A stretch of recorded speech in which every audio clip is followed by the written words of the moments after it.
Bonjour, c'est Marie. Et moi c'est Thomas. On va construire notre tiny house, une micro-maison sur remorque qui sera à la fois nomade et autonome. Bienvenue sur notre chaîne.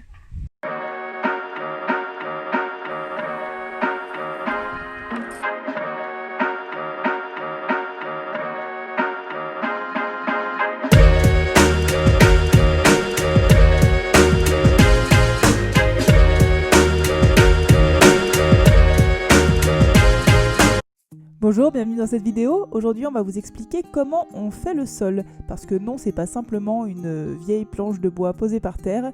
Alors, globalement, on a d'abord la remorque.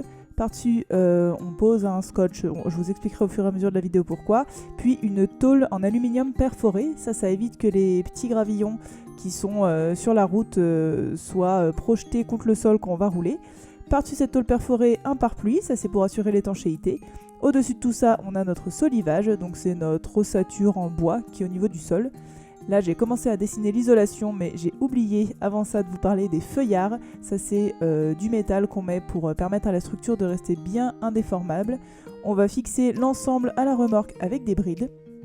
Donc ça, je vous disais, c'est l'isolant. Et ensuite, par-dessus, on rajoute un pare-vapeur. Ça, c'est pour l'étanchéité, mais à l'intérieur, pour que l'humidité de la maison ne rentre pas dans notre isolation. Puis, on fixe notre sol, parquet ou autre. Et on est prêt. Donc voilà la remorque qu'on a achetée. On l'a achetée chez Tiny Remorque, qui est une entreprise qui se situe à Chambéry.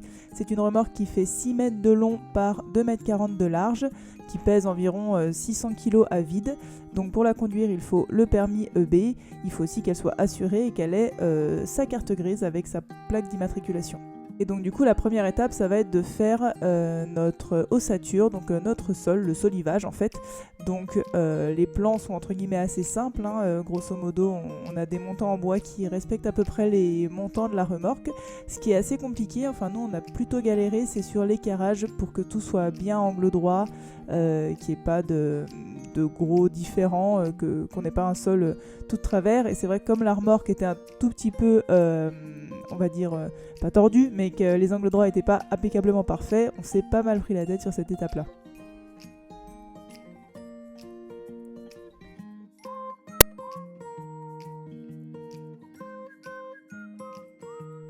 On a décidé de le faire en 3 morceaux pour que ce soit plus simple à manipuler, vous verrez un petit peu après dans le reste des vidéos.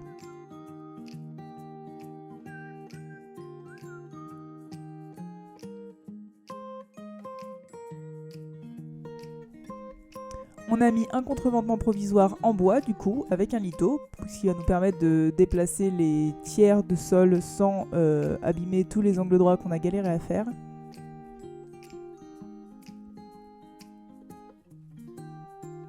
Et une fois nos 3 morceaux bien alignés on va dire et bien équerrés individuellement, on les a stockés dans le garage parce que voilà, on n'avait pas prévu de tout de suite les poser sur la remorque.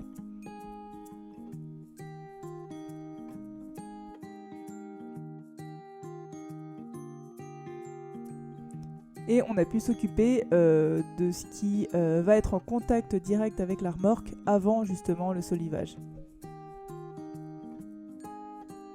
Donc ce qui se passe en fait, c'est que notre remorque est en acier galvanisé comme beaucoup de remorques et la tôle qu'on met au contact de la remorque du coup est en aluminium pour des raisons de poids, parce que ça pèse beaucoup trop lourd en acier. Donc voilà, la plupart des tiny, en tout cas celles qui sont nomades comme la nôtre, ont des tôles en aluminium.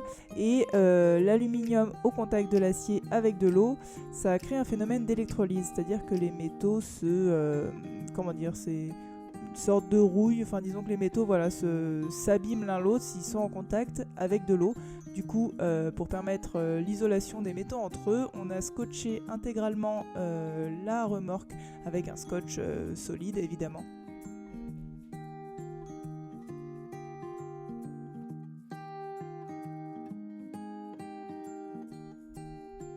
Puis on a commencé à s'occuper de nos morceaux du coup de solivage, à nos 3/4 de solivage.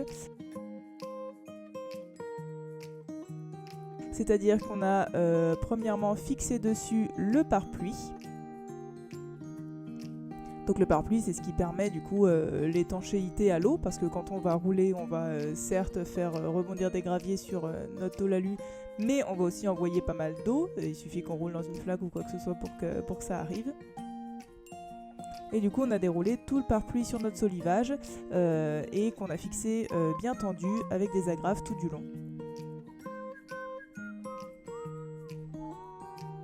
On a ensuite fait la jointure entre guillemets entre les deux pans de pare-pluie avec un scotch étanche qui s'appelle du Tesconvana.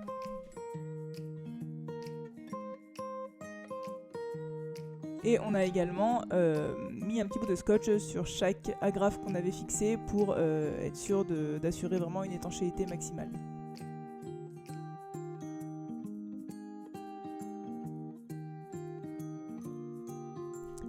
Une fois que ça a été fixé, on s'est occupé de découper nos tôles aluminium aux bonnes dimensions.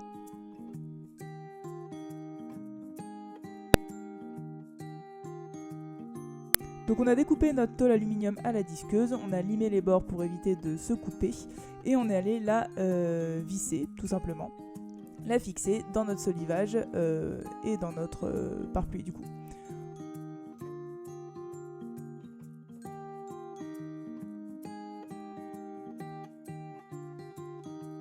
Ensuite, une fois qu'on avait ces morceaux, on les a retournés, parce que du coup pour les faire on était à l'envers évidemment. Donc on les a retournés, pareil, on s'est assuré qu'ils soient bien droits, bien équerrés sur la remorque. Et vous voyez qu'on a laissé un petit peu dépasser à chaque fois de la tôle en aluminium. On ne s'est pas arrêté pile poil à notre tiers de solivage pour ensuite pouvoir amener le tiers suivant par-dessus et que les uns soient fixés aux autres. Du coup, pour assurer à la fois l'étanchéité et la fixation de la tôle sur la remorque, on a utilisé du mastic colle.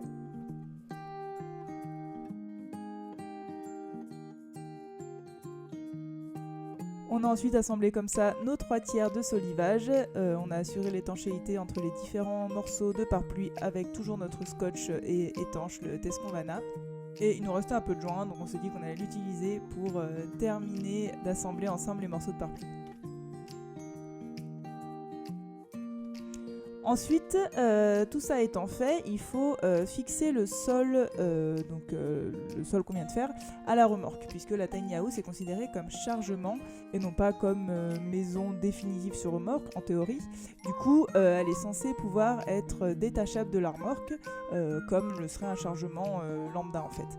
Du coup, pour ce faire, on a installé des brides. Donc pour installer les brides, il faut déjà commencer par percer du coup le pare-pluie et du coup la tôle en aluminium. Et en regard de là, on a décidé de poser nos brides. On a fait des petites encoches pour que ça évite de rajouter une épaisseur au-dessus du solivage en fait, et qu'on soit bien à niveau pour poser ensuite la partie finale du sol, quoi. Donc une bride, ça ressemble à ça. Donc l'idée c'est qu'on enfonce la première partie dans la remorque et ensuite on vient en dessous ajouter la deuxième petite plaque. Puis on visse avec une petite rondelle et un écrou. Et voilà ce que ça donne. Au final, il faut faire attention quand il y a du passage de fil électrique à passer la petite plaque de dessous, à pas écraser entre guillemets avec la plaque de dessous le fil électrique. Ça c'est un peu technique mais on y arrive.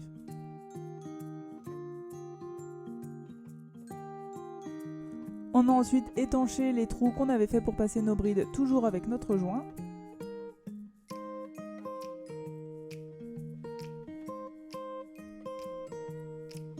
Et puis on a fixé les feuillards. Donc les feuillards, c'est une espèce de grande ribambelle de métal, grosso modo, qui va permettre à la structure d'être indéformable en fait, malgré les pressions et la mobilité qu'il va pouvoir subir, notamment pendant les transports.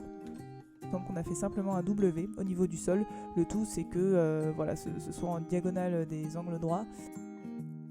Et donc là encore, on a fait des petites encoches pour passer le feuillard. Donc les encoches, on les fait avec un ciseau à bois et on lime avec une lime tout simplement pour éviter de se mettre des écharpes partout.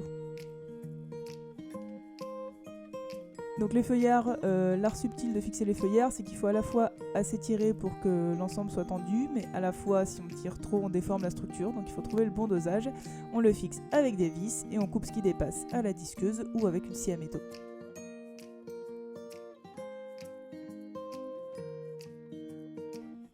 Et voilà le résultat. Et c'est terminé pour cette première vidéo qui concerne le sol. On espère vous avoir expliqué de façon assez claire et pratico-pratique les différentes étapes du sol d'une tiny house. Il nous restera encore à mettre l'isolant, le pare-vapeur et puis notre sol définitif, mais ça c'est pas encore pour tout de suite de notre côté. On espère que cette vidéo vous a plu. Si vous avez des questions, des remarques ou simplement si vous avez aimé la vidéo, n'hésitez pas à nous le dire en commentaire, à liker la vidéo. Et si vous voulez retrouver un peu plus de ce qu'on fait au quotidien, n'hésitez pas non plus à nous suivre sur Instagram, @lemonde-autour. Et sinon, on vous dit à très bientôt pour une prochaine vidéo.